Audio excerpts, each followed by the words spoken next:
বন্ধুরা সবাই কেমন আছো? আশা করি সবাই অনেক অনেক ভালো আছো। বন্ধুরা আজ চলে আসলাম যে শান্তিপুরে বাগদেবী তলা মন্দির আছে, সেখানে বন্ধুরা দৃশ্য তুলে ধরতে। দেখতে পাচ্ছ বন্ধুরা, এখানে প্রায় কাছাকাছি চলে এসেছি। সামনে মন্দিরের সামনে এখানে উঁচুতে দেখতে হচ্ছে কল আছে, এবং এইখান থেকে নিচে দিয়ে নামতে হয় সিঁড়ি।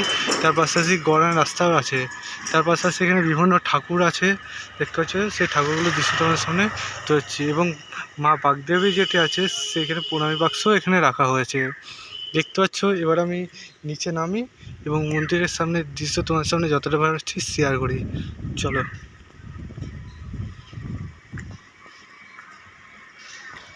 যার মন দেখতে পাচ্ছ এখানে নামে, এই দেখতে পাচ্ছ এই সিঁড়ি দিয়ে নামে, কেউ কেউ এখান দিয়েও ঢোকে। দেখতে পাচ্ছ যে মন্দির আছে, সেই মন্দিরে দেখতে পাচ্ছ বাগদেবী মন্দির পক্ষ থেকে জানানো যাইতেছে যে সকল পুণ্যপ্রার্থীদের পুজো দেওয়ার সময় সকাল 8টা হইতে 11টা 30 মিনিট, এবং এটা শনিবার এবং মঙ্গলবার হয়। দেওয়ার সময়কাল 8:30 হইতে দুপুর 2টো পর্যন্ত। ঠিক আছে, মোবাইল নাম্বার এখানে অ্যাড করেছে।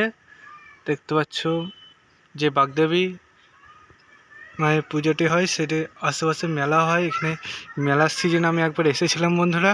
সেই সিজনটা যখন আবার হবে তখন চেষ্টা করবো আসার, এবং সেই মেলা দৃশ্য তুলে ধরবো। এই পুরো এলাকা জুড়ে এখানে যে মেলাটি হয় দেখতে পাচ্ছ, এই বৃহদাকার এলাকায় দেখতে পাচ্ছ এখন লাইটও এখানে লাগানো আছে।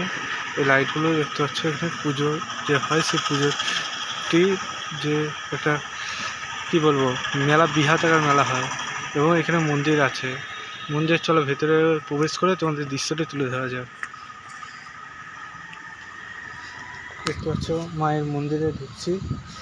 দেখতে পাচ্ছ মায়ের এখানে মন্দিরে ভিতরে পাখা লাগানো হয়েছে, যে পুণ্যার্থীরা দেখতে পাচ্ছ এখানে ভেতরে ঠাকুর আছে।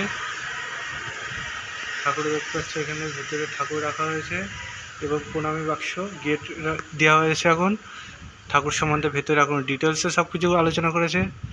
দেখতে পাচ্ছ মা বাগদেবী কাছে যার যার মনস্কামনা, শেষে মনস্কামনা এখানে দেখতে পাচ্ছ রাখে। দেখতে পাচ্ছ এখান দিয়ে আসে, এবং এখানে মায়ের দেখতে পাচ্ছ যা যা মনস্কামনা থাকে শেষে মনস্কামনা করে।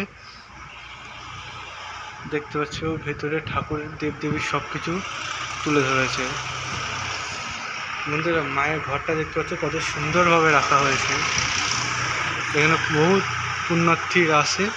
মাকে এবার প্রণাম জানিয়ে আমি বাইরে যাই, তারপর তোমাদের আমি যতটা পারছি শেয়ার করছি। দেখতে পাচ্ছ এখানে ঘরটা কত সুন্দর রাখা হয়েছে।